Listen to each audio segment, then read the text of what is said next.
ജീവിതത്തിൽ എപ്പോഴും നമ്മൾ നിഷ്ഠയോട് പഠിക്കേണ്ടത് അജ്ഞാനത്തെ എങ്ങനെ തരണം ചെയ്യാം എന്നുള്ളതാണ്. കാരണം അജ്ഞാനമാണ് ജീവിതത്തിൽ എന്തിന് കാരണമായി മാറുന്നത്? ദുഃഖത്തിന് കാരണമായി മാറുന്നത്. അതുകൊണ്ട് തന്നെ അടിസ്ഥാനപരമായി ഒരു ഭക്തൻ പരിശ്രമിക്കേണ്ടത് അവൻ്റെ ഭക്തി, അവൻ്റെ സാധന എന്തിനു വേണ്ടിയിട്ടാണെന്ന് ചോദിച്ചാൽ അജ്ഞാനത്തെ അകറ്റാൻ വേണ്ടിയിട്ടാണ്.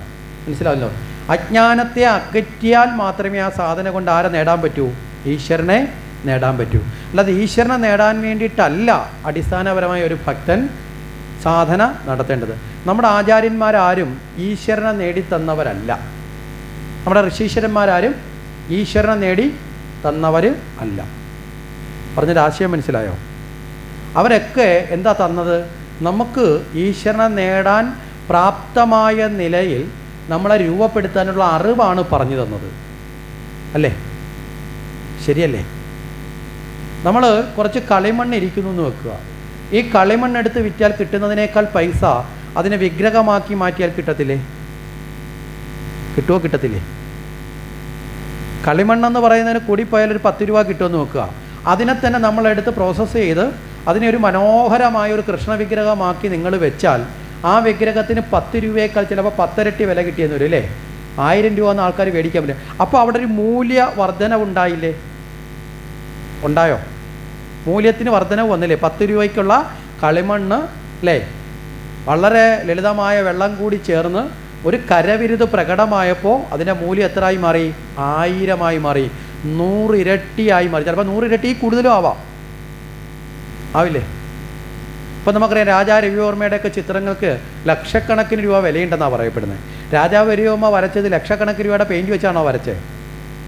അദ്ദേഹം വരച്ച പെയിൻറ്റിന് ചിലപ്പോൾ മൊത്തം വിലയും ചിലപ്പോൾ 1000 രൂപയ്ക്ക് താഴെയായിരിക്കും. പക്ഷെ അതിനൊരു കരവിരുത് തെളിഞ്ഞപ്പോൾ അതിന് മൂല്യം വർദ്ധിച്ചു. അപ്പം മൂല്യം വർദ്ധിച്ചപ്പോൾ അതിന് 1000 രൂപ വിലയുണ്ടായി. എന്നതുപോലെ നമ്മുടെ ജീവിതത്തിലും ഒരു കരവിരുത് പ്രകടമാവണം. ഇപ്പോൾ കളിമണ്ണാണെങ്കിൽ ഒരു നല്ല ശില്പി അതിനെ രൂപപ്പെടുത്തുന്നത് പോലെ നമ്മുടെ ജീവിതമാകുന്ന ചിതറിക്കിടക്കുന്ന നന്മകളെ, നമ്മുടെ ജീവിതത്തിലുള്ള നന്മകളെ ഭഗവാന്റെ ശ്രദ്ധയോടുകൂടി, ഭഗവത് ശ്രദ്ധയോടുകൂടി, ഭഗവാന്റെ അനുഗ്രഹത്തോടുകൂടി നമ്മൾ തന്നെ നമ്മുടെ ജീവിതത്തിൻ്റെ ശില്പിയായി മാറണം. മനസ്സിലാവുന്നുണ്ടോ? നമ്മളതിനെ ആ കൃത്യമായി രൂപപ്പെടുത്തിയാൽ നമ്മുടെ മൂല്യം അത് 100 ഇരട്ടി വർദ്ധിക്കും. അവനവന് സ്വയമല്ലാതെ നമ്മളെ നന്നാക്കാൻ ലോകത്ത് വേറൊരാൾക്ക് സാധിക്കുമോ? സാധിക്കില്ല. അവനവൻ സ്വയം. അതുകൊണ്ടാണ് പറഞ്ഞത് എല്ലാ വ്രതങ്ങളും എന്തിനു വേണ്ടിയിട്ടാണ്? നമ്മളൊക്കെ അനവധി വ്രതം എടുക്കില്ല. എന്തിനാ വ്രതം എടുക്കുന്നത്? ഏകാദശി അല്ലേ, ഞായറാഴ്ച വ്രതം, തിങ്കളാഴ്ച വ്രതം, ബുധനാഴ്ച വ്രതം, വ്യാഴാഴ്ച വ്രതം, എത്ര വ്രതങ്ങൾ നമുക്കുണ്ടല്ലേ? ശിവരാത്രി, നവരാത്രി വ്രതം അല്ലേ, ഷഷ്ടി വ്രതം ഉണ്ടോ? അനവധി വ്രതം. എന്തിനാ ഈ വ്രതം എടുക്കുന്നത്? ഇപ്പം ഗുരുവായൂർ തന്നെ ഏകാദശി ഉണ്ട് അല്ലേ? ഗുരുവായൂർ ഏകാദശി വളരെ പ്രധാനപ്പെട്ടതല്ലേ? എന്താ ഈ ഏകാദശിയുടെ പ്രത്യേകത എന്താ? ഏകാദശി വ്രതത്തിൽ എന്താ അനുഷ്ഠാനത്തിൻ്റെ പ്രത്യേകത എന്താ? വൈകുണ്ഠ ഏകാദശി എന്ന് പറഞ്ഞാൽ എല്ലാവരും വിചാരിക്കും വൈകുണ്ഠത്ത് നേരെ പോകുന്നുള്ള. വൈകുണ്ഠത്ത് പോകാൻ വേണ്ടിയിട്ട് ഫ്ലൈറ്റ് ടിക്കറ്റ് ബുക്ക് ചെയ്യുന്നതല്ലല്ലോ ഏകാദശി. അമ്പലത്തിൽ പോയി രസീത് എഴുതി കഴിഞ്ഞാൽ അത് ഫ്ലൈറ്റ് ടിക്കറ്റ് വല്ലതും ആണോ? ഇന്ന് വൈകിട്ട് ചാർട്ട് ചെയ്യുന്ന ഫ്ലൈറ്റിൽ കയറി നമുക്ക് അങ്ങ് പോകാം, അങ്ങനെയാണോ? ഞാൻ ഗുരുവായൂർ ഏകാദശി ഒന്നും മോശമാക്കി പറഞ്ഞ, അല്ലെങ്കിൽ തമാശ രൂപേണ പറഞ്ഞ, നമ്മുടെ നിലവാരത്തിനനുസരിച്ച് ഇങ്ങനെ പോകാൻ വേണ്ടി പറയുന്നതാണ്. അതിൻ്റെ ശ്രേഷ്ഠത അങ്ങനെ തന്നെയാണ് കേട്ടോ. എന്താ ഏകാദശി എന്ന് പറഞ്ഞാൽ എന്താ വാക്കിൻ്റെ അർത്ഥം? തൃശ്ശൂരുകാർക്ക് പ്രത്യേകത വല്ലതുണ്ടോ? ഞങ്ങൾ ഗുരുവായൂരപ്പൻ്റെ നാട്ടിലുള്ളവർ, അതുകൊണ്ട് ഞങ്ങൾക്ക് ഏകാദശി എന്ന് എടുക്കേണ്ട, അല്ലാതെ ഞങ്ങൾക്ക് ഫ്ലൈറ്റ് ടിക്കറ്റ് ഉണ്ട്, ഞങ്ങൾ ബന്ധുക്കൾ, അങ്ങനെ ഉണ്ടോ? നമ്മളെടുക്കാറുണ്ടോ ഏകാദശി? എന്താ ഏകാദശി? എന്താ, എങ്ങനെയാണ് വ്രതം എടുക്കുന്നത്?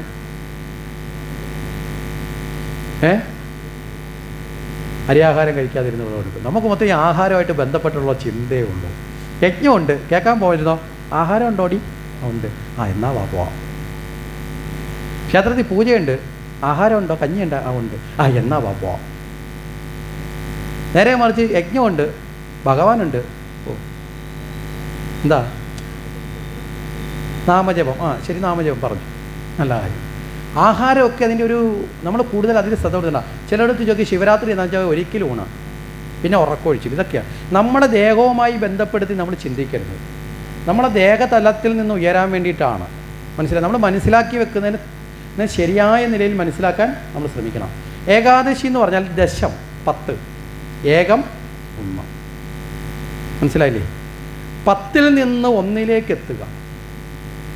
10 ഇന്ദ്രിയങ്ങളുടെ വ്യവഹാരത്തിൽ നിന്ന് മുക്തമായി, ദശേന്ദ്രിയങ്ങളുടെ വ്യവഹാരത്തിൽ മുക്തമായി ഏകബ്രഹ്മത്തിൽ മനസ്സിനെ ഉറപ്പിക്കലാണ് ഏകാദശി. മനസ്സിലായില്ലേ? ഈശ്വരനിൽ മാത്രം, മറ്റൊരു ചിന്തയ്ക്കും. അല്ലാതെ രാവിലെ ഒരു നേരം ആഹാരം കഴിച്ച് വീട്ടിലുള്ള എല്ലാ ബഹളത്തിൻ്റെയും ഇടയിൽ പോയി തലയിട്ട് ടി വിയുടെ മുമ്പിൽ പോയി ന്യൂസും കണ്ട് ഇതൊക്കെ ഇരുന്നിട്ട് വ്രതമെന്ന് പറഞ്ഞിട്ട് വല്ല കാര്യമുണ്ടോ? ഇല്ല. എല്ലാത്തിൽ നിന്നും ഇന്ദ്രിയങ്ങൾ, കണ്ണും നാക്കും മൂക്കും ത്വക്കും ചെവിയും കയ്യും കാലും എല്ലാം എന്തിനു വേണ്ടി? ഭഗവാന് വേണ്ടി മാറ്റി വെക്കുക. ഒരു പൂർണ്ണ സമർപ്പണം അല്ലേ? വളരെ പ്രയാസമാണ് ഏകാദശി വ്രതം. ഇപ്പോഴത്തെ ആൾക്കാരെ നോക്കിക്കഴിഞ്ഞാൽ ഏകാദശി വ്രതം ഭയങ്കര എളുപ്പമാണ്. എന്താ? ഒരു നേരത്തെ ആഹാരം കഴിച്ചാൽ മതി, രാവിലെയും വൈകിട്ട് 10 മിനിറ്റ് ഹരിനാമം ചെല്ലണം, അത്രയേ ഉള്ളൂ. അങ്ങനെയല്ല, പരിപൂർണമായി. അപ്പം നാമം ജപിക്കുക എന്ന് പറഞ്ഞാൽ എന്താ? നാവിനെ ഏറ്റവും അടക്കിയിരുത്താൻ പ്രയാസമുള്ള ഇന്ദ്രിയം ഏതാ? എൻ്റെ ഈ ഇന്ദ്രിയം അടങ്ങിയിരിക്കാത്തതിൻ്റെ ദുഃഖമാണ് നിങ്ങളിപ്പോൾ അനുഭവിക്കുന്നത്. മനസ്സിലായില്ലേ? ഏറ്റവും പ്രയാസമുള്ള ഇന്ദ്രിയം ഏതാ? നാവാണ്. നമ്മളിടയ്ക്ക് പറഞ്ഞിരുന്നു അല്ലേ? ഈശ്വരൻ എല്ലാ ഇന്ദ്രിയത്തെയും തന്നപ്പോൾ 2 പൂട്ടിട്ട്, ബലിഷ്ഠമായ 2 പൂട്ടിട്ട് അടച്ച് പൂട്ടിയിട്ട് തന്നത് നാക്ക്. എന്താ കാര്യം? ആവശ്യമുള്ളപ്പോഴേ പുറത്തെടുക്കാവൂ. ഒന്ന് നമ്മുടെ പല്ല് നല്ല ദൃഢമാണ്, അത് കഴിഞ്ഞാൽ പിന്നെ ചുണ്ട്. പക്ഷേ ഇത് 2ൻ്റെ പൂട്ടുണ്ടായിട്ട് നമ്മൾ പൂട്ട് പൊളിക്കും ഇല്ലേ? ഈ പൂട്ട് പൊളിക്കുന്നതിൻ്റെ പേരിലല്ലേ പല ദുഃഖങ്ങളും വരുന്നത്. നാവടക്കിയാൽ പലതും നമുക്ക് നേടാൻ സാധിക്കും എന്നൊക്കെ പറയാറുണ്ട്. മനസ്സിലായില്ലേ? നാവ് കൊണ്ട് തന്നെയാണ് ലക്ഷ്മിയെയും കിട്ടുന്നത്, നാവ് കൊണ്ട് തന്നെയാണ് ഐശ്വര്യം വരുന്നത്, നാവ് കൊണ്ട് തന്നെയാണ് നാശവും വരുന്നത്. അപ്പം വേണ്ടും. അതാണ് മധുകൈടഭവധം. നമ്മൾ ആദ്യം തുടക്കത്തിൽ തന്നെ പറഞ്ഞ മധുകൈടഭവധമാണ് അല്ലേ? മധു എന്ന് പറഞ്ഞാൽ പുകഴ്ത്തലും, കൈടവൻ ഇകഴ്ത്തലും. ഇത് രണ്ടും നാവ് കൊണ്ടാണ്. അതാണ് മനോമാലിന്യം എന്ന് പറഞ്ഞു. വിഷ്ണുവിൻ്റെ മനോമാലിന്യത്തിൽ നിന്ന് പുറത്തു വന്ന അസുരന്മാർ പറഞ്ഞാൽ മനോമാലിന്യം എന്ന് പറഞ്ഞാൽ എന്താ? മനസ്സല്ല, കർണമാലിന്യം. കർണമാലിന്യം എന്ന് പറഞ്ഞാൽ എന്താ? ചെവിയുടെ മാലിന്യം എന്ന് വെച്ചാൽ ചെവിയിലിരിക്കുന്ന അവിടെ ഉണ്ടാകുന്ന ഈ ചെറിയ സ്രവം കൊണ്ടുണ്ടാകുന്ന അഴുക്കല്ല. ആ അഴുക്ക് ഇച്ചിരി എണ്ണ ഒഴിച്ചാൽ ഇളക്കിക്കളയാം, ഇച്ചിരി മരുന്നൊഴിച്ച് ഇളക്കിക്കളയാം. പക്ഷേ ഈ നാക്കുകൊണ്ട് കിട്ടുന്ന ചില സുഖങ്ങൾ കിട്ടുന്ന പുകഴ്ത്തൽ ഇകഴ്ത്തൽ പറഞ്ഞാൽ ഇളക്കിക്കളയാൻ പാടാണ് അല്ലേ? അതിനാണ് ഈശ്വരനെ ആശ്രയിക്കേണ്ടത്, കർണമാലിന്യങ്ങളെ അകറ്റാൻ. അതാണ് മധുകൈടവന്മാരെ ഭഗവാൻ വധിച്ചു എന്നൊക്കെ പറയുന്ന ഭാഗം, ദേവിയുടെ ശക്തിയുടെ ചേർത്തുകൊണ്ട് വധിച്ചത്. അപ്പോൾ ഇവിടെയും ഈ നാവ് വളരെ പ്രയാസം. അതുകൊണ്ട് എന്ത് ചെയ്യണം? നാവിനെ എപ്പോഴും നാമജപത്തിൽ അങ്ങ് ബന്ധിച്ചേക്കണം. മനസ്സിലാവുന്നുണ്ടോ? നാമജപത്തിലേക്ക് നാവിനെ ബന്ധിക്കണം. അതിനാണ് നാമജപം. അപ്പോൾ പൂർണ്ണമായും ദശത്തെ ഇന്ദ്രിയങ്ങളെയും ദശേന്ദ്രിയങ്ങളെയും ഏകത്തിലേക്ക് എത്തിക്കുക. അപ്പോഴാണ് വൈകുണ്ഠ, എന്താ വൈകുണ്ഠ ഏകാദശി എന്നൊക്കെ പറഞ്ഞത്? വൈകുണ്ഠം എന്ന വാക്കിൻ്റെ അർത്ഥം എന്താ? വൈകുണ്ഠം നമ്മളിപ്പോൾ വിചാരിക്കുന്നത് പാലാഴിയിലെ വിഷ്ണു വസിക്കുന്ന സ്ഥലം മാത്രമല്ല. വൈകുണ്ഠം എന്ന വാക്കിനർത്ഥം കുണ്ഠിതമല്ലാത്തത് എന്താ? വൈകുണ്ഠം. മനസ്സിലായില്ലേ? നമ്മുടെ മനസ്സാകണം വൈകുണ്ഠം. നമ്മുടെ മനസ്സിൽ നിന്ന് കുണ്ഠിതങ്ങളൊക്കെ, കുണ്ഠിതം വെച്ചാൽ ദുഃഖം, മനസ്സിലാവുന്നുണ്ടോ? നമ്മുടെ മനസ്സിൽ നിന്ന് കുണ്ഠിതങ്ങളും ചിന്തകളും ഒക്കെ ഒഴിഞ്ഞാൽ നമ്മുടെ മനസ്സ് വൈകുണ്ഠമായി മാറി. അപ്പോഴാണ് തിരയടങ്ങിയ പാലാഴിയാവുന്നത്. നമ്മുടെ ഹൃദയം തന്നെയാണ് പാലാഴിയാവേണ്ടത്. അവിടെ നമ്മൾ വളരെ നിയന്ത്രിക്കപ്പെട്ടൊരു സർപ്പമുണ്ട്. ഏതാ? പഞ്ചേന്ദ്രിയങ്ങളും മനസ്സും ചേർന്നത്. നിയന്ത്രിക്കപ്പെട്ട സർപ്പമായതുകൊണ്ടാണല്ലോ ഭഗവാന് ശയിക്കാൻ പറ്റുന്നത്. ഇതിലേക്ക് കിടക്കാൻ പറ്റുമോ? പാലാഴിയിൽ എന്തില്ല 5 തലയുള്ള സർപ്പത്തിലല്ലേ ഭഗവാൻ കിടക്കുന്നത്? നിങ്ങൾ ആരെങ്കിലും 5 തലയുള്ള സർപ്പത്തെ ഇന്നുവരെ എവിടെയെങ്കിലും കണ്ടിട്ടുണ്ടോ? ഏതെങ്കിലും ജിയോഗ്രഫിക്കൽ ചാനലിൽ കണ്ടിട്ടുണ്ടോ? നാളെ നിങ്ങളെ വീട്ടിലെ കുഞ്ഞു ചോദിക്കുക, അമ്മയെ 5 തലയുള്ള പാമ്പിനെ ഞങ്ങളാരും കണ്ടില്ല, അതപ്പോൾ ഇത് കെട്ടുകഥയല്ലേ എന്ന് ചോദിച്ചാൽ, അയ്യോ മിണ്ടരുത്, ദൈവത്തെക്കുറിച്ച് അങ്ങനെ പറയാം, ദോഷം കിട്ടും.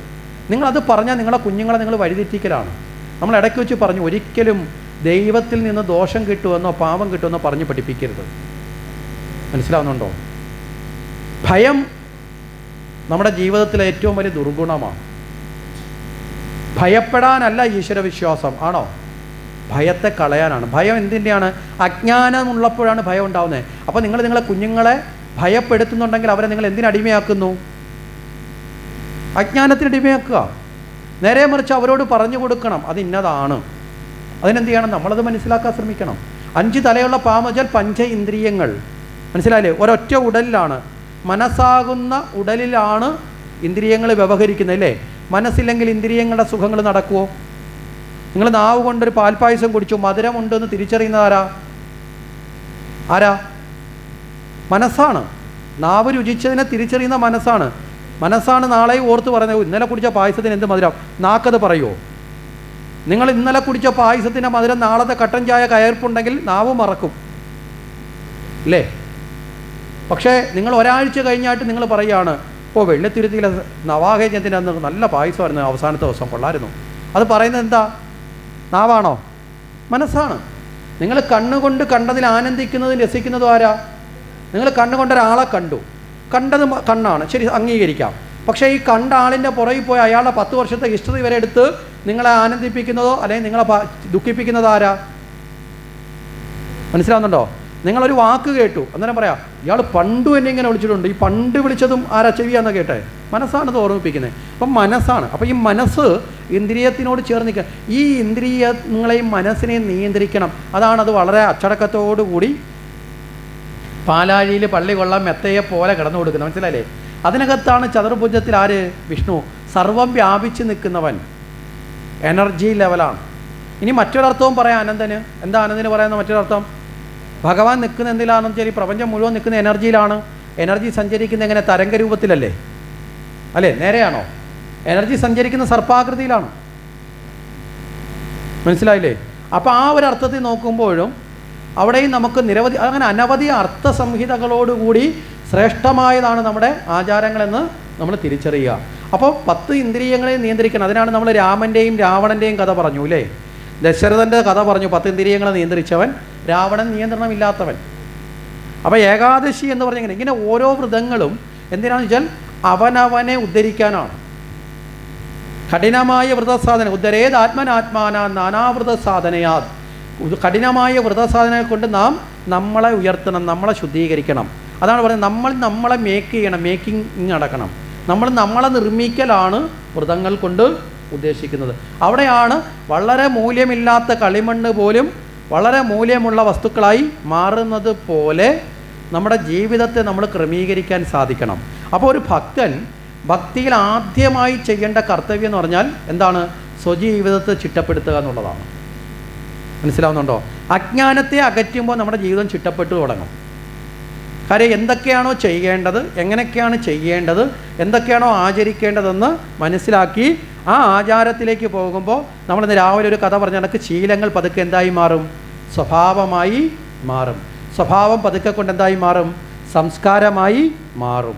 അപ്പോൾ ആ ക്രമത്തിലാണ് നമ്മൾ ചിന്തിക്കേണ്ടത്. അപ്പോൾ ഒരു ഭക്തൻ്റെ പ്രക്രിയ ഒരു നല്ല ഭക്തനായി രൂപപ്പെടുക, നല്ല വ്യക്തിയായി രൂപപ്പെടുക. അതിന് വേണ്ടിയിട്ടാണ് നമ്മൾ ഈ അറിവുകളെയൊക്കെ നമ്മൾ ചർച്ച ചെയ്യുന്നത്. അതുകൊണ്ട് അജ്ഞാനം എന്ന് പറഞ്ഞാൽ നമ്മളിവിടെ ചർച്ച ചെയ്തു, മായ എന്നൊരു പേരിൽ നമ്മൾ ചർച്ച ചെയ്തില്ലേ?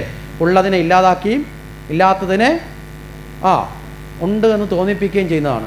അവിടെ നാരദൻ്റെ ചില കഥകൾ ചർച്ച ചെയ്തു. ഈ മായയുടെയൊക്കെ ഭാഗത്തിൽ നാരദ മഹർഷിയാണ് ആധാരമാക്കുന്നത്. എന്താ?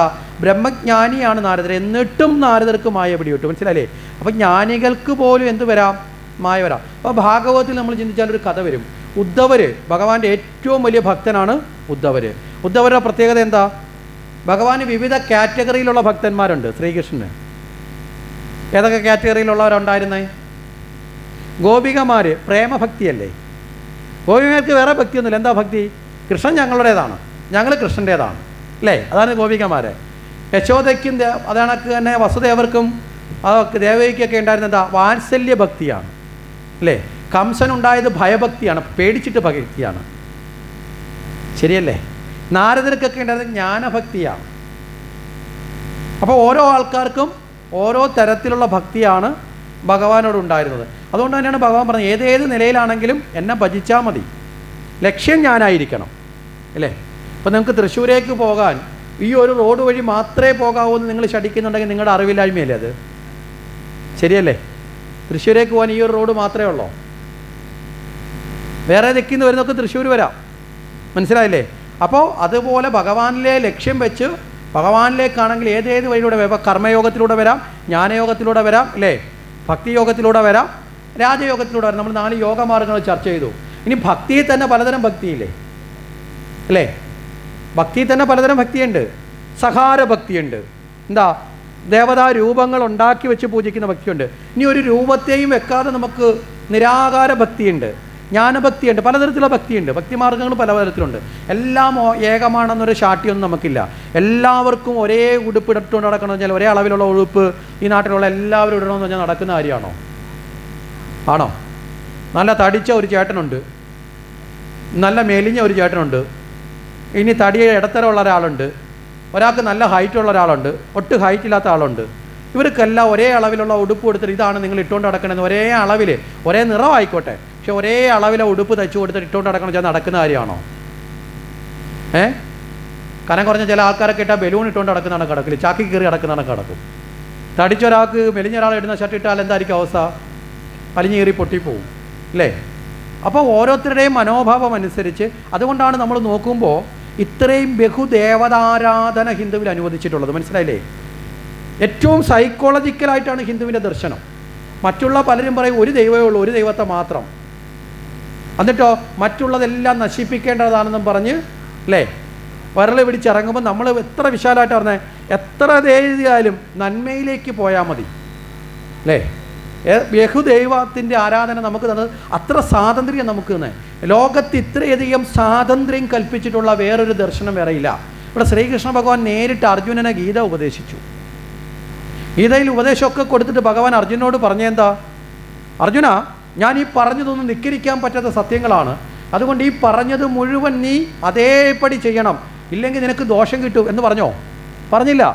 വളരെ ഉദാത്തമായി നമ്മൾ മനസ്സിലാക്കുക, ഇത്രയും സഹിഷ്ണുതയും ഇത്രയും സ്വാതന്ത്ര്യവും കൊടുത്ത ഒരു ധർമ്മം ഹിന്ദു ധർമ്മമല്ലാതെ ലോകത്തൊരു ധർമ്മമില്ല.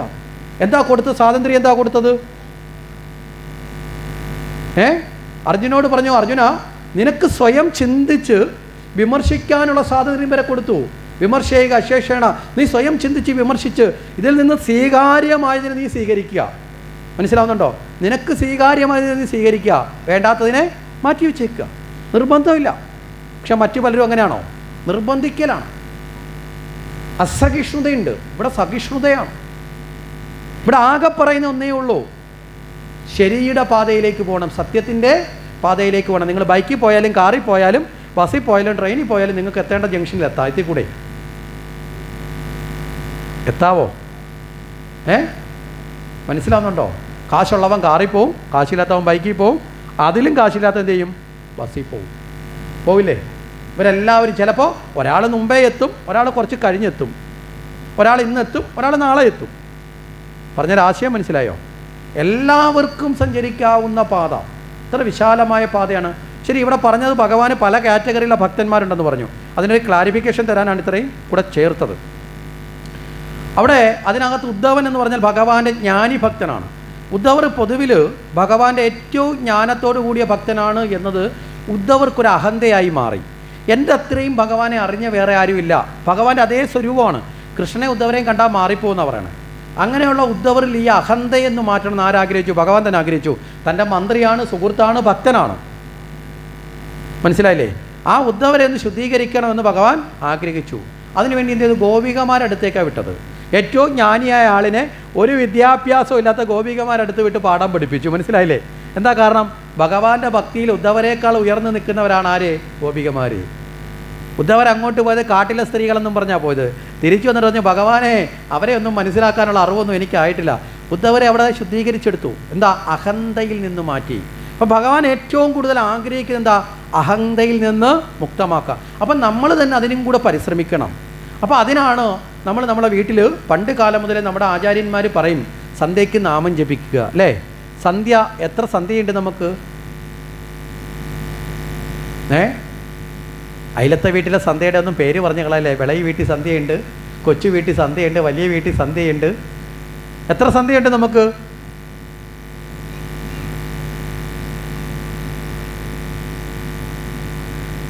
എത്ര സന്ധ്യയുണ്ട്?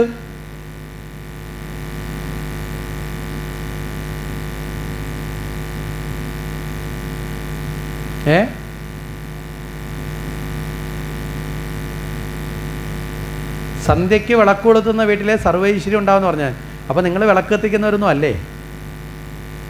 അതോ നിങ്ങൾക്ക് ഇഷ്ടമുള്ളപ്പോഴാണോ വിളക്ക് കത്തിക്കണത്? പണ്ടൊക്കെ വിളക്ക് കത്തിക്കുന്ന സമയം വരെ അമ്മമാർ തയ്യാറെടുത്ത് നോക്കിയിരിക്കും. കറക്റ്റ് സമയത്ത് വിളക്ക് കത്തിച്ചാൽ അവർക്ക് സന്തോഷം വരും. ഇപ്പം അങ്ങനെയല്ല, പരസ്യം നോക്കിയിരിക്കും,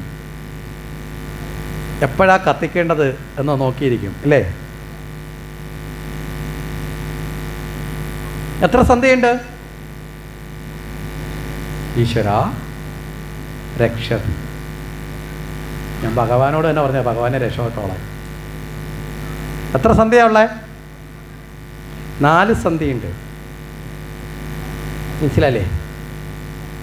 അതിലേറ്റവും പ്രധാനം 2 സന്ധ്യ, പ്രഭാത സന്ധ്യയും സായം സന്ധ്യയും. പ്രഭാതത്തിനും സന്ധ്യ എന്ന് പറഞ്ഞാൽ അല്ലേ, പ്രദോഷവും പ്രഭാതവും, സായം സന്ധ്യയും പ്രഭാത സന്ധ്യയും 2 എണ്ണം. ഇനി ഒരെണ്ണമുള്ളത് മധ്യാഹ്ന സന്ധ്യ, ഒന്ന് അർദ്ധരാത്രിക്കൊരു സന്ധ്യയുണ്ട്, രാത്രി സന്ധ്യ. സന്ധ്യ എന്ന വാക്കിൻ്റെ അർത്ഥം കൂടിച്ചേരുന്നതെന്നാണ്. മനസ്സിലാവുന്നുണ്ടോ? അതായത് ഇപ്പോൾ 2 പ്രാധാന്യമില്ലാത്ത സന്ധ്യ നമുക്ക് ചിന്തിക്കാം. ഒന്ന്, സൂര്യൻ ഉദിച്ചു വന്നു അസ്തമനത്തിലേക്ക് പോകുന്നതിൻ്റെ മധ്യഭാഗത്ത് വരുന്നത് മധ്യാഹ്ന സന്ധ്യ. മനസ്സിലാവുന്നുണ്ടോ? അത് കഴിഞ്ഞാൽ പിന്നെ രാത്രി സന്ധ്യ എന്ന് വെച്ചാൽ എന്താ? നേരെ ചന്ദ്രൻ ഉദിച്ചു അല്ലെങ്കിൽ സൂര്യൻ അസ്തമിച്ചു, അടുത്ത സൂര്യോദയത്തിലേക്ക് പോകുന്നതിൻ്റെ മധ്യത്തിലുള്ളത് അല്ലേ, രാത്രി സന്ധ്യ. ഇനി പ്രബലമായ സന്ധ്യ ഏതാണെന്ന് ചോദിച്ചാൽ, ഒന്ന് ഇരുളുമാറി വെളിച്ചം വരുന്നത്. എപ്പോഴാ ഇരുളുമാറി വെളിച്ചം വരുന്നത്? എപ്പോഴാ? എപ്പോഴാ? ഞാൻ വീണ്ടും എടുത്തു ചോദിച്ചത് എന്താണെന്നറിയോ? ഒരിക്കലും ഒരു യജ്ഞത്തിൽ പോയിരുന്നപ്പോൾ അമ്മ, വളരെ പ്രായമുള്ളൊരമ്മ പറഞ്ഞതാ, ലൈറ്റ് ഇടുമ്പോഴെന്ന്. മനസ്സിലായില്ലേ? സർവ്വയജ്ഞത്തിൻ്റെ കാറ്റും അതോടുകൂടി പീസായി. ഇനി അതേണക്ക് ആരെങ്കിലും പറഞ്ഞാലോ, നിങ്ങളെന്ന് പ്രോത്സാഹിപ്പിച്ചതാ. ഉള്ളിലുള്ളത് ചിലപ്പോൾ അറിയാതെ ഉറക്കത്തിൽ നിന്ന് എണീറ്റിട്ട്, ഉറക്കത്തിൽ ഇങ്ങനെ ചിലരിങ്ങനെ ഇരിക്കുക, യജ്ഞത്തിലൊക്കെ വന്നു നമ്മൾ വിചാരിക്കും കണ്ണടച്ച് ഭഗവതിയെ പ്രാർത്ഥിച്ചുകൊണ്ടിരിക്കുകയെന്ന്. ഒന്നുമല്ല, നല്ല മയക്കത്തിൽ ഇരിക്കുക. അന്നേരം ആയിരിക്കും ഇങ്ങനെ പെട്ടെന്നൊരു ശബ്ദം പോലെ, ഇരുള് മാറി വെളിച്ചം വരുന്നത് എപ്പോഴാ? അപ്പോഴേ ചാടി എണീറ്റ് മറുപടി പറയും, ലൈറ്റ് ഇടുമ്പോൾ. പറഞ്ഞ ഉത്തരവും കറക്റ്റാ, ഇപ്പോഴത്തെ അനുഭവം വെച്ച്. ഇവിടെ ആ അർത്ഥമല്ല പറഞ്ഞത് അല്ലേ? ഇരുട്ട് മാറി വെളിച്ചം വരും. ഇരുള് മാറി വെളിച്ചം വരുന്നതിന് വലിയൊരു പ്രാധാന്യം ഇല്ലേ നമ്മുടെ ജീവിതത്തിൽ അല്ലേ? എന്താ പ്രാധാന്യം? എന്താ ഇരുളു മാറി വെളിച്ചം വരുന്നതിന് എന്താ പ്രാധാന്യം? നമുക്കൊരു ശാന്തി മന്ത്രമല്ലേ, തമസോമ ജ്യോതിർഗമയ മൃത്യോമ അമൃതം ഗമയ അല്ലേ? എന്താ അതിൻ്റെ അർത്ഥം? എന്താ? ഇരുട്ടകന്ന് വെളിച്ചം വരട്ടെ, തമസകന്ന് അല്ലേ, ജ്യോതിർഗമയ. ജ്യോതിസ് എന്ന് വെച്ചാൽ വെളിച്ചം. നമ്മൾ ഈശ്വരന്മാരെ ദൈവമേ എന്നൊരു വാക്ക് വിളിക്കുന്നില്ലേ അല്ലേ? എൻ്റെ ദൈവമേ വിളിക്കാറില്ലേ? ഇപ്പോൾ ശ്രീനാരായണ ഗുരുദേവൻ ആത്മോപദേശ ശതകം എന്നൊരു കൃതി എഴുതുമ്പോൾ അദ്ദേഹം അതിൻ്റെ ആദ്യത്തെ വാക്ക് കുറിച്ച് എന്താ? ദൈവമേ എന്നാണ്. ദൈവമേ കാത്തുകൊള്ളുകങ്ങ് കൈവിടാതിന്നും ഞങ്ങളെ നാവികൻ നീ ഭവാപ്തിക്കൊരാവിവൻ തോണി നിൻപദം. വളരെ നല്ലൊരു കൃതിയാണ് കേട്ടോ. ഏത് ജാതിയോ ഏത് സമുദായത്തിലോ ഏത് ചിന്തയിലോ ഒക്കെ ജനിച്ചാലും കുഴപ്പമൊന്നുമില്ല. നമ്മൾ ആചാര്യന്മാരെയൊക്കെ ഒരുപോലെ കാണണം. പ്രത്യേകിച്ച് ഇന്ന ജാതിക്ക് ആചാര്യൻ, ഇന്ന ജാതി ഒന്നുമില്ല. ആചാര്യന്മാർ നമ്മൾ നാളെ പറഞ്ഞു, വ്യാസനെ എല്ലാവരും ഉൾക്കൊള്ളുന്നുണ്ടല്ലേ, ഭാഗവതം ഉൾക്കൊള്ളുന്നത്, രത്നാകരൻ എല്ലാവരും ഉൾക്കൊള്ളുന്നുണ്ടല്ലേ, വാൽമീകി എല്ലാവരും ഉൾക്കൊള്ളുന്നുണ്ടല്ലേ, രാമായണം ഉൾക്കൊള്ളുന്നത് അല്ലേ? ഇവിടെ ഉപനിഷത്തുക്കൾ എഴുതി. അപ്പോൾ ചാന്തോക്യ ഉപനിഷത്തിൻ്റെ വാക്യമാണ് ശബരിമല എഴുതി വെച്ചിരിക്കുന്നത്. ചാന്തോക്യ ഉപനിഷത്തിൻ്റെ വാക്യമാണ് തത്വമസി. ചാന്തോക്യ ഉപനിഷത്തിൻ്റെ രചയിതാവ് ഈ മണ്ണ് കൊണ്ട് പാത്രം ഉണ്ടാക്കുന്ന കുശവംശത്തിൽ ജനിച്ച ആളെന്നാണ് പറയപ്പെടുന്നത്. കൃത്യമായ രേഖകളൊന്നുമില്ല, അങ്ങനെ ഒരു വ്യാഖ്യാനം ഉണ്ട്. അപ്പോൾ അറിവുള്ളവൻ ഏത് കുലത്തിൽ ജനിക്കുന്നു എന്നുള്ളതല്ല പ്രാധാന്യം, എന്തുള്ളതെന്നുള്ളതാണ്? അറിവുണ്ടെന്നുള്ളതാണ്. അപ്പോൾ ഭാഗവതത്തിൽ പ്രഹ്ലാദനെ നമ്മൾ ഏറ്റവും ഭക്തനായിട്ട് ബഹുമാനിക്കുന്നു ഇല്ലേ? ഉണ്ടോ ഇല്ലയോ? പ്രഹ്ലാദ സ്തുതിയാണ് ഭാഗവതത്തിൽ എഴുത്തച്ഛൻ മൊഴി മാറ്റാതെ അതേ കണക്ക് കൊടുത്തിട്ടുള്ള ഏക സ്തുതി. ഏതാ? പ്രഹ്ലാദ സ്തുതിയാണ്. വളരെ കൃത്യമായിട്ടൊരു ഭാഗം സ്തുതിയും അതിൻ്റെ അർത്ഥവും എഴുത്തച്ഛൻ വരെ എഴുതി വെച്ചിട്ടുണ്ട്. കാരണം എന്താ? എഴുത്തച്ഛന് പോലും ഒരു ചെറിയ ഇത് വന്നു, ആ വ്യാസൻ എഴുതി വെച്ചത് ഇന്ന് വലുതായിട്ടൊന്നും മാറ്റണ്ട, അത്ര ബാക്കിയൊക്കെ എഴുത്തച്ഛൻ മാറ്റിയിട്ടുണ്ട്. എഴുത്തച്ഛനൊക്കെ ഇങ്ങനെ ചില കൈകടത്തലുകളൊക്കെ നടത്തിയിട്ടുണ്ട് ചില കാര്യത്തിലൊക്കെ. കാരണം സ്വതന്ത്ര വ്യാഖ്യാനങ്ങളാണ്. ഇപ്പോൾ ഒന്ന് മനസ്സിലാക്കി. ഇപ്പോൾ ഞാൻ ഇവിടുന്ന് ഒരു കഥ പറയുന്നു, ഭാഗവതം നോക്കി അതേ കണക്ക് പറഞ്ഞു. ഇത് കേട്ടാൽ നിങ്ങൾ വീട്ടിൽ പോയി എഴുതിയാൽ ഇതേ കണക്ക് തന്നെ വരി കിട്ടുമോ?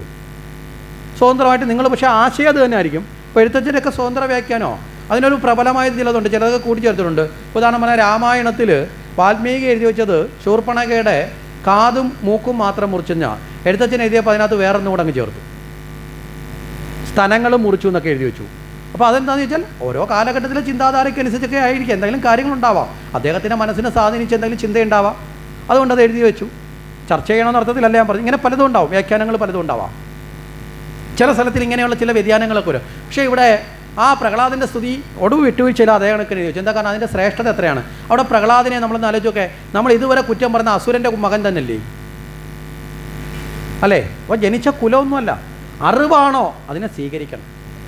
പറഞ്ഞ ആശയം മനസ്സിലായില്ലേ? അവിടെ ദൈവമേ എന്നൊരു പദമുണ്ട്. ദൈവമേ എന്ന പദത്തിൻ്റെ അർത്ഥം എന്താ? സ്വയം പ്രകാശിക്കുന്നവനെന്നാണ്. പ്രകാശത്തിനാണ് പ്രാധാന്യം. മനസ്സിലാവുന്നുണ്ടോ? നമ്മൾ യഥാർത്ഥത്തിൽ ഈശ്വരനെ കാണുന്നത് ജ്യോതിയായിട്ടാണ്. അതുകൊണ്ടാണ് ഈശ്വര പൂജയ്ക്കൊക്കെ നമ്മൾ എന്ത് ചെയ്യുന്നത്? ദീപം കൊളുത്തുന്നത്. അപ്പോൾ പ്രകാശം വരിക എന്ന് പറഞ്ഞാൽ നമ്മളിവിടെ ഇരുട്ടിനെയും പ്രകാശത്തെയും കാണുന്ന അജ്ഞാനത്തെയാണ് ഇരുട്ടെന്ന് നമ്മൾ കാണുന്നത്. മനസ്സിലല്ലേ? രാത്രിയിലെ ഇരുട്ടെന്നുള്ള അർത്ഥത്തിലല്ല.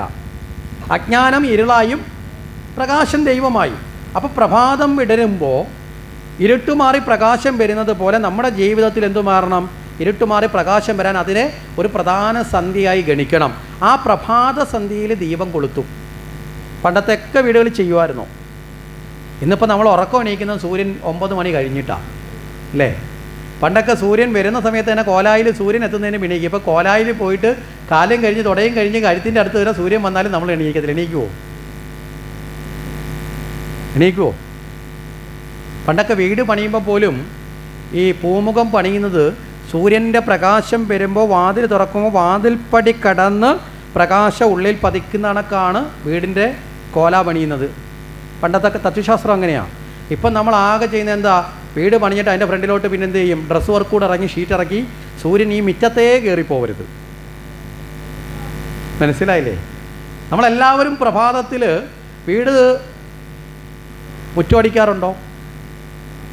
ഞാൻ അങ്ങനെ ചോദിക്കാം. മുറ്റം അടിക്കുന്നവരെത്ര പേരുണ്ട്? കൈവക്ക് നോക്കട്ടെ. ഇന്ന് മൊത്തം ചോദ്യോത്തരോ? കൈവക്ക്. അമ്മ മുറ്റം അടിക്കും ഞാൻ നോക്കിക്കൊണ്ടിരിക്കുമെന്ന് പറഞ്ഞവർ കൈവക്കരുത്. ചിലരുണ്ട് ആ മുറ്റം അടിക്കും പൊക്കും, എന്നിട്ടെന്താ അമ്മ അടിക്കും ഞാൻ നോക്കിയിരിക്കും.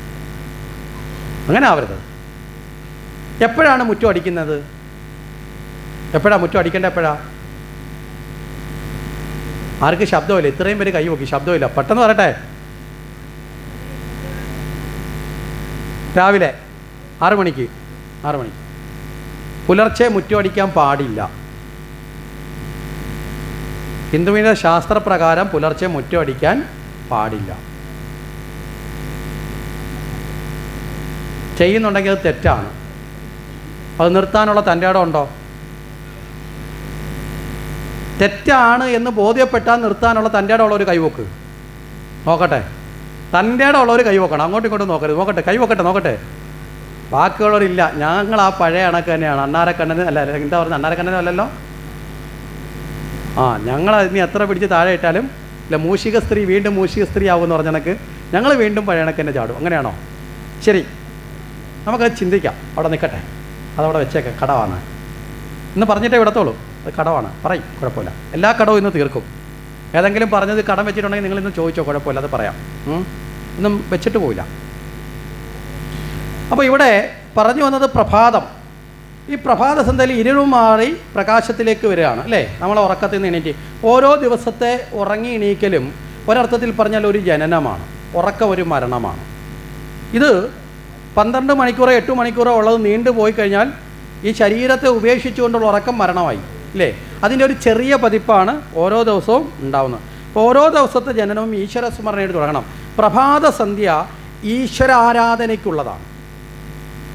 മനസ്സിലാവുന്നുണ്ടോ? പ്രഭാത സന്ധ്യ എന്തിനുള്ളതാ? ഈശ്വര ആരാധനയ്ക്കുള്ളതാണ്. അപ്പോൾ ചോദിക്കും സായം സന്ധ്യയോ? സായം സന്ധ്യ പിതൃ ഐശ്വര്യത്തിന് വേണ്ടിയുള്ളതാണ്. കാര്യം രാത്രിയിൽ പിതൃക്കളുടെ യാമമാണ്. മനസ്സിലാവുന്നുണ്ടോ? അപ്പോൾ പ്രഭാതം മാറി രാത്രിയിലേക്ക് പോകുമ്പോൾ നടത്തുന്ന വിളക്ക് കത്തിക്കുന്നതിൻ്റെ ഐശ്വര്യം നമ്മുടെ പിതൃക്കൾക്കും വംശപരമ്പരയ്ക്കും.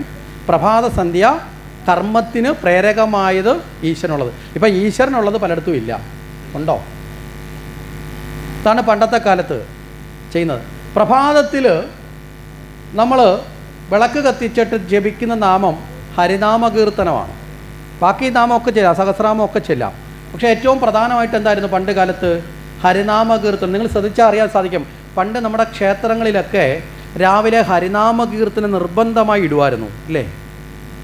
ഇടുക എന്ന് പറഞ്ഞാൽ കാസിറ്റല്ല. പണ്ട് അമ്മമാർ വന്നിരുന്നു പാടുമായിരുന്നു, ഹരിനാമകീർത്തനം ചെല്ലുമായിരുന്നു.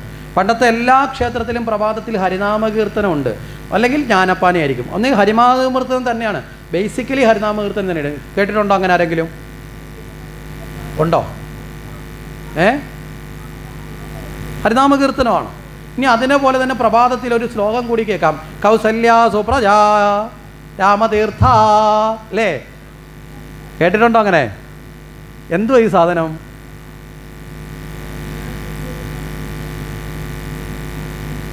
ഇപ്പം നമ്മുടെ ഒരു ക്ഷേത്രങ്ങളിൽ പോലും ഇത് കേൾക്കാനില്ല. കാരണം എന്താ? ക്ഷേത്രത്തിലുള്ളവർക്ക് പോലും എന്തൊക്കെയാണോ ചെയ്യേണ്ടതെന്ന് ഇപ്പോൾ തന്നെ പറയും, ഒരു നന്ദിയില്ലാത്ത ആളാണ് ആചാര്യൻ. ഞങ്ങൾ മൈക്ക് കെട്ടി, ഞങ്ങൾ വിളിച്ചുകൊണ്ട് വന്ന് അവസരം കൊടുത്ത് സ്ഥലവും കൊടുത്ത് ഞങ്ങളെ തന്നെ തല്ലണം ഇങ്ങനെ എന്ന് ചിലപ്പോൾ ചിന്തിച്ചോട്ടെ, കുഴപ്പമില്ല, വിഷമമില്ല. പക്ഷേ നമ്മൾ ചിലതിനൊക്കെ ഇപ്പോൾ പല ക്ഷേത്രങ്ങളിലെയും, കാരണം ഇത് മൊത്തത്തിൽ ഹിന്ദു സമൂഹത്തിൻ്റെ അവസ്ഥയാണ്. നമ്മളിപ്പോൾ ഒരു ആഘോഷങ്ങൾ നടത്തി ആചാരങ്ങളിങ്ങനെ നടത്തി പോകുന്നതല്ലാതെ അല്ലേ, അതിനപ്പുറത്തേക്ക് നമ്മുടെ ക്ഷേത്രത്തിലെത്തി ദർശനം നടത്തി പോകുന്ന നമ്മുടെ അനവധി ആൾക്കാരെ അവരുടെ സ്വഭാവത്തെ രൂപീകരിക്കാൻ സാധിക്കുന്ന, അവർക്ക് ജീവിതമൂല്യം പകർന്നു കൊടുക്കാൻ സാധിക്കുന്ന പല കാര്യങ്ങളിൽ നിന്ന് ക്ഷേത്രങ്ങളിൽ നിന്ന് അകന്നുപോയി, നഷ്ടപ്പെട്ടു പോയി. ശരിയല്ലേ? ആണോ അല്ലയോ? നിങ്ങൾ ആലോചിച്ച്, കൊച്ചുനാളിൽ അമ്മയോടും അച്ഛനോടും ഒപ്പം ഓടിച്ചാടി കുട്ടിക്കാലത്ത് അമ്പലത്തിൽ വന്ന പല കുട്ടികളും, ആൺകുട്ടികളാട്ടെ പെൺകുട്ടികളാട്ടെ, പിന്നെ ഒരു പ്രായം കഴിഞ്ഞാൽ പിന്നെ ഇവർ അമ്പലങ്ങളിലേക്ക് വരാറില്ല. ഉണ്ടോ? എന്താ കാരണം? നമ്മൾ തൊഴുതാനേ പഠിപ്പിച്ചോളൂ, അർച്ചന നടത്താനും അല്ലേ, പായസം കിട്ടിയാൽ കുടിക്കാനേ പഠിപ്പിച്ചോളൂ. അതിനപ്പുറത്തേക്ക് നമ്മുടെ ജീവിതത്തിന് വേണ്ട മൂല്യങ്ങളെ നാളെ മയക്കുമരുന്നിനും മദ്യത്തിനും കഞ്ചാവിനും അടിമപ്പെടാത്തവരായി വളർത്താനുള്ള ജീവിത മൂല്യങ്ങളെ പഠിപ്പിക്കുന്നതിൽ ഏതെങ്കിലും ഒരു പഠന കാര്യം ഇന്ന് നമ്മുടെ ആചാരങ്ങളിൽ നടക്കുന്നുണ്ടോ? നമ്മൾ സത്യത തിരിച്ചറിയണം. ഉണ്ടോ? നമ്മൾ ആലോചിച്ച് നോക്കുക, 5 വയസ്സ് മുതൽ 10 വയസ്സ് വരെ 12 വയസ്സ് വരെ ക്ഷേത്രത്തിലെത്തിയപ്പെട്ട ഒരു ഭക്തനായി വളർന്നു വരേണ്ട ഒരു കുട്ടി നല്ലൊരു വ്യക്തിയായി, ഈ സമൂഹത്തിന് മാതൃകയായി, ഒരു കുടുംബത്തിന് ഐശ്വര്യമായി അല്ലേ, ഒരു നല്ല മാതൃകയായി, മാതാപിതാക്കളുടെ ഐശ്വര്യമായി മാറേണ്ട ഒരു ചെറുപ്പക്കാരൻ അല്ലെങ്കിൽ ഒരു പെൺകുട്ടി നാളെ ഇത്തരം ദുശീലങ്ങളിലേക്ക് അടിമപ്പെടുന്നുണ്ടെങ്കിൽ അത്രയും നാൾ നടത്തിയ ആരാധന കൊണ്ട് എന്തെങ്കിലും ഫലമുണ്ടോ? ഉണ്ടോ? പറഞ്ഞൊരാശയം മനസ്സിലല്ലേ? അതുകൊണ്ട് സജ്ജനങ്ങൾ ചിന്തിക്കണം. ക്ഷേത്രങ്ങൾ അറിവ് പകർന്നു കൊടുത്ത് ജീവിതത്തിൽ ദുശീലങ്ങളില്ലാത്ത നല്ല ശീലങ്ങൾ പഠിപ്പിക്കുന്ന, മനസ്സിലാവുന്നുണ്ടോ? ഇന്നൊന്ന് ആലോചിച്ചൊക്കെ, നമ്മുടെ മുന്നിലൂടെ ഓടിച്ചാടി നടക്കുന്ന നമ്മുടെ എത്ര കുഞ്ഞുങ്ങളാണ് നാളെ കൈവിട്ടു പോകുന്നത്? ശരിയല്ലേ? പറഞ്ഞതിൻ്റെ ആശയം മനസ്സിലായോ? നമ്മൾ പലപ്പോഴും ചിന്തിച്ചൊക്കെ, നമ്മൾ ഇടയ്ക്ക് വെച്ചിട്ടാണ് നമുക്ക് ഈ പദഭ്രംശം വന്നത്. അതുകൊണ്ടാണ് ഇത് ഉറപ്പിച്ച് പറയുന്നത്. പണ്ട് കാലങ്ങളിൽ ക്ഷേത്രങ്ങളിൽ സത്സംഗം ഉണ്ടായിരുന്നു. ക്ഷേത്രങ്ങളിലെ ആൽത്തറകളൊക്കെ അക്ഷരശ്ലോക മത്സരങ്ങളുടെ സ്ഥലമായിരുന്നു. ക്ഷേത്രങ്ങളിൽ ആൽത്തറകളുണ്ടെങ്കിൽ അവിടെ നിന്ന് അക്ഷരശ്ലോകം ചൊല്ലി ഇല്ലേ, ആ അക്ഷരശ്ലോകം കൂടെ എത്ര സംസ്കൃത ശ്ലോകം പഠിക്കുന്നവരുണ്ടായിരുന്നു. വീടുകളിലുണ്ടായിരുന്ന അക്ഷരശ്ലോക മത്സരം. മുത്തശ്ശനും മുത്തശ്ശി അമ്മയും മക്കളും വരുന്നത് അക്ഷരശ്ലോകം ചൊല്ലി കളിക്കും. ഇന്ന് സിനിമാ പാട്ട് പാടി കളിക്കേണ്ടി വരും. ആ അക്ഷരശ്ലോകത്തിൻ്റെ അർത്ഥം അറിയുന്നതോടെ കുട്ടിയുടെ ജീവിതത്തിൽ മൂല്യങ്ങളുണ്ടാവും. നമ്മളിവിടെ മനസ്സിലാക്കേണ്ടത്, ഇത്തരം അറിവുകൾ കൂടി പകർന്നു കൊടുക്കാൻ നമുക്ക് സാധിക്കണം. വേണോ വേണ്ടയോ? നമ്മൾ മാതാപിതാക്കളൊന്ന് പ്രാർത്ഥിക്കുന്നത് എന്തിനാ? നമ്മുടെ മക്കൾക്ക് വേണ്ടിയിട്ടാണല്ലേ. അവർക്ക് നല്ല ഭാവി ഉണ്ടാകണേ എന്ന് പ്രാർത്ഥിച്ച് അർച്ചന നടത്തുന്നത് നല്ലതാണ്. പക്ഷെ അതിനോടൊപ്പം തന്നെ എന്ത് വേണം? നല്ല ഭാവി ഉണ്ടാവണേ, അവരുടെ ഉള്ളിൽ നന്മകൾ നിറയ്ക്കണം. വേണ്ടേ? പറഞ്ഞതിൻ്റെ ആശയം മനസ്സിലായില്ലേ? അപ്പോൾ അത്തരത്തിലുള്ള കാര്യങ്ങളെക്കുറിച്ചും കൂടി പകർന്നു കൊടുക്കാൻ നമുക്ക് സാധിക്കണം. അതുകൊണ്ടാണ് ഇവിടെ ചോദിച്ചത്. പലതും ഇപ്പോൾ നടക്കണില്ല, പലതും നഷ്ടപ്പെട്ടു. ഈ കൗസല്യ സുപ്രജ ഒരു കാലഘട്ടം വരെ ഇപ്പോൾ അത് നഷ്ടപ്പെട്ടിട്ടൊരു 10, 15, 20 വർഷമായി. അതുകൊണ്ടാണ് പലരും ഒക്കെ അത് മറന്നു പോയിട്ടുള്ളത്. ചിലപ്പോൾ പണ്ടൊക്കെ ഇത് സ്ഥിരമാണ് കേൾക്കുന്നത്. കൗസല്യ സുപ്രജ രാമതീർത്ഥ പ്രപദ്ധ്യതേ ഉത്തിഷ്ഠ എന്നൊക്കെ പറഞ്ഞങ്ങ് തുടങ്ങും അല്ലേ? രാവിലെ ഇത് കേൾക്കാം അമ്പലങ്ങളിൽ.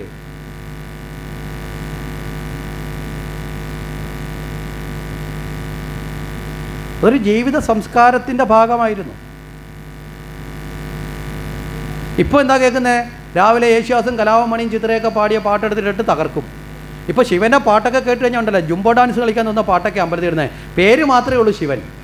ഹരഹര ശംഭോ മഹാദേവ, ഇടുകട ശംഭോ മഹാദേവ, എന്തൊക്കെയാ പറയുന്നതെന്ന് അറിയില്ല. ഇതൊക്കെ കേട്ടിട്ട് ഇതും ഭക്തിഗാനമാണെന്നൊക്കെ പറയും. അങ്ങനെയൊന്നുമല്ല, അർത്ഥമുള്ള ഗാനങ്ങൾ. ഈ പറഞ്ഞ പാട്ടിനകത്ത് വല്ലതും ഉണ്ടോ? ഇത് കേട്ടാ വിചാരിക്കുന്നത് ഏതാണ്ട് ഇപ്പോൾ ആൾക്കാരൊക്കെ ഇങ്ങനെ ഒരു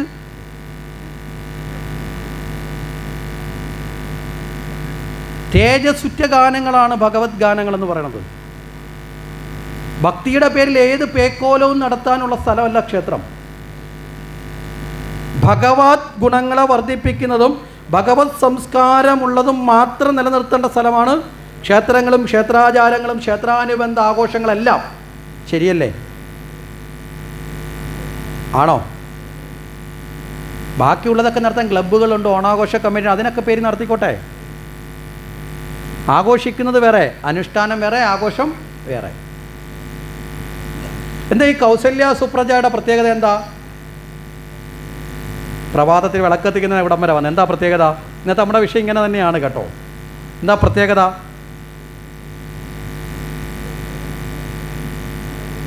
അമ്മമാർ പ്രത്യേകിച്ചും അറിഞ്ഞിരിക്കേണ്ടതാണ്. കാരണം ജീവിതത്തിൽ അറിവിൻ്റെ ആദ്യാക്ഷരം തുടങ്ങുന്ന, അല്ലെ ആദ്യത്തെ അറിവ് തുടങ്ങുന്ന അമ്മയിൽ നിന്നാണ് അല്ലേ കുഞ്ഞ്?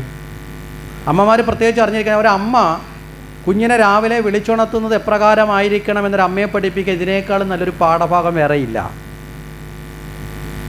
ഇപ്പോഴത്തെ അമ്മമാർ കുഞ്ഞിനെ വിളിച്ചുണർത്തുന്നത് എങ്ങനെയാണ്? ആദ്യം ചെന്ന് പറയും എണീക്കടാ. അമ്മ അങ്ങോട്ട് പോയിട്ട് തിരിച്ചു വരുമ്പോൾ കുഞ്ഞ് തിരിഞ്ഞ് കിടന്നുറങ്ങും. തിരിച്ചിങ്ങോട്ട് വരുന്നത് എങ്ങനെയാണ്? ഡാ പോത്തേ എഴുതേക്കടാ. നേരം വെളുത്തവൻ കിടക്കുന്നുണ്ടല്ലേ കഴുത. രാവിലെ തന്നെ കുഞ്ഞിൻ്റെ മനസ്സിൽ ഏതൊക്കെ രൂപം തെളിഞ്ഞു? ഏതൊക്കെ രൂപം തെളിഞ്ഞു? പോത്തും കഴുതയും തെളിഞ്ഞു ഇല്ലേ?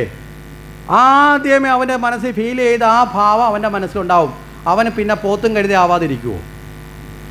മനസ്സിലായില്ലേ? പോത്തേ കഴുത എരുമയെന്നൊക്കെയാണ് പലപ്പോഴും വിളിക്കുന്നത്. ഒരിക്കലും കുഞ്ഞുങ്ങളെ അങ്ങനെ ഉണർത്താൻ പാടില്ല. അവരെ ഏറ്റവും ശ്രേഷ്ഠമായ നിലയിൽ ഉണർത്തണം. ഒരു ഗ്രാമത്തെ മുഴുവൻ വിളിച്ചുണർത്തുമ്പോൾ ശ്രേഷ്ഠമായി. അതുകൊണ്ടാണ് പ്രഭാതത്തിൽ അമ്പലത്തിൽ റെക്കോർഡ് ഇടുന്നത്. നാദം അല്ലേ? ഗീതങ്ങൾ അമ്പലത്തിൽ റെക്കോർഡ് ഇടുന്നത് ദൈവത്തിന് കേൾക്കാനല്ല.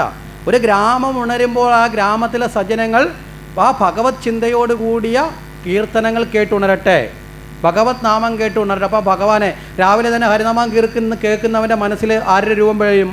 വിഷ്ണുവിൻ്റെ രൂപം വരും. ദേവിയെ കീർത്തനം കേൾക്കുന്നവരുടെ മനസ്സിൽ എന്ത് വരും? മനസ്സിലായില്ലേ? പണ്ടത്തെ അമ്മമാർ രാവിലെ വിളക്കെത്തിച്ചിട്ട് ഹരിനാമം കീർത്തനം ചെല്ലുന്ന ഇതിനും കൂടെ വേണ്ടിയിട്ടാണ്. ഭഗവാനെ സ്മരിക്കുകയും ചെയ്യാം. ആദ്യം ഉണരുന്ന ആരാ വീട്ടിൽ? മക്കളാണോ, അച്ഛനാണോ, അമ്മയാണോ? അമ്മയാണ്. അപ്പോൾ അമ്മ ഒരു കുടുംബത്തിൻ്റെ മുഴുവൻ ഭദ്രതയും ഏറ്റെടുത്തവളാണ് അമ്മ. സുഭദ്രമാക്കുന്നവൾ അമ്മയാണ് അല്ലേ? ആണോ അല്ലയോ? അച്ഛൻ ബാഹ്യ കാര്യങ്ങളാണ്. അച്ഛൻ പ്രതിരോധ മന്ത്രിയും അമ്മ ആഭ്യന്തര വകുപ്പ് മന്ത്രിയുമാണ്. മനസ്സിലായില്ലേ? അച്ഛൻ വ്യവസായ മന്ത്രിയും അമ്മ ധനകാര്യ വകുപ്പ് മന്ത്രിയുമാണ്. ഒരു മന്ത്രിസഭ വീട്ടിലുണ്ട്. എന്താ? അച്ഛൻ പ്രതിരോധം വെച്ചാൽ പുറമേയുള്ള കാര്യങ്ങളൊക്കെ, മറ്റു കാര്യങ്ങളൊക്കെ, അയലത്തേറിട്ടുള്ള കാര്യങ്ങളൊക്കെ അച്ഛൻ നോക്കും. അമ്മ ആഭ്യന്തരമാണ്, അകത്തുള്ള കാര്യങ്ങളെല്ലാം അമ്മ നോക്കും അല്ലേ? അച്ഛൻ വ്യവസായ മന്ത്രിയാണ്, ജോലിക്ക് പോകുന്ന പണസമ്പാദനം മറ്റു കാര്യങ്ങളൊക്കെ അച്ഛൻ നോക്കും. അമ്മ ധനകാര്യ വകുപ്പ് മന്ത്രി. എന്താ? വീട്ടിൽ കിട്ടുന്ന പണമൊക്കെ കൃത്യമായി അടുക്കും ചിട്ടയിൽ നാളത്തേക്കും കൂടെ മിച്ചം വെച്ചോ എങ്ങനെ ചിലവാക്കണം, എങ്ങനെ കൃത്യമാക്കണം തീരുമാനിക്കുന്ന ആരാ? അമ്മയാണോ? ആണോ? അച്ഛനെ കൊണ്ട് കഴിവില്ലെങ്കിൽ ചിലപ്പോൾ അമ്മ വ്യവസായ വകുപ്പ് മന്ത്രിയൊക്കെ ആവും. ഇനി കഴിവില്ലെങ്കിലും ആകാം. പക്ഷെ എന്നാലും ധനകാര്യമൊക്കെ അമ്മ തന്നെയാണ് ചെയ്യുന്നത്. ശരിയല്ലേ? അമ്മയാണ് എപ്പോഴും വീട്ടിലെ പണപ്പെട്ടി എന്ന് പറയണത്. എങ്ങനെയുള്ള അമ്മമാർ? കൺട്രോൾ ചെയ്ത് ഉപയോഗിക്കുന്ന അമ്മ. കൺട്രോൾ ഇല്ലെങ്കിൽ ചിലപ്പോൾ ധനകാര്യ വകുപ്പ് മന്ത്രി സ്ഥാനം മാറും. അപ്പോൾ അമ്മമാർ രാവിലെ കുഞ്ഞുങ്ങളെ ഉണർത്തേണ്ടത് എപ്രകാരമാണ് എന്ന് അത് കൃത്യമായി മനസ്സിലാക്കണം. അമ്മയാണ് രാവിലെ തന്നെ ആ ഗൃഹത്തിന്. അതുകൊണ്ടാണ് രാവിലെ അമ്മമാർ വിളക്ക് എത്തിച്ചാൽ ഉടനെ ഹരിനാമ കീർത്തനം ചെല്ലും. മുമ്പേ പറഞ്ഞതൊക്കെ ഉറക്ക ചെല്ലും. ഹരിനാമ കീർത്തനം ഉറക്ക ചെല്ലും. കാര്യം എന്താ? വീട്ടിലുള്ള എല്ലാവരും ഉണരുമ്പോൾ എന്ത് കേൾക്കണം? ഹരിനാമ കീർത്തനം കേൾക്കണം. അപ്പം എല്ലാവരുടെ മനസ്സിലും ഭഗവത് ചിന്ത ഉള്ളിലേക്ക് കൊടുക്കണം. എന്താ? നന്മ ചെയ്യാനുള്ള ബോധം.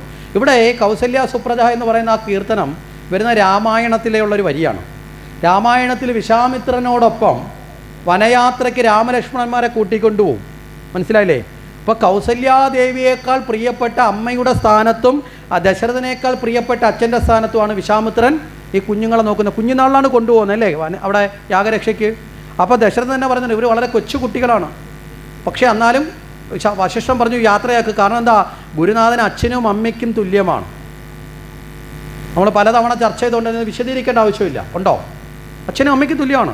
അച്ഛനും അമ്മയും ചേരുമ്പോഴാണ് ഗുരുനാഥനായി മാറുന്നത്.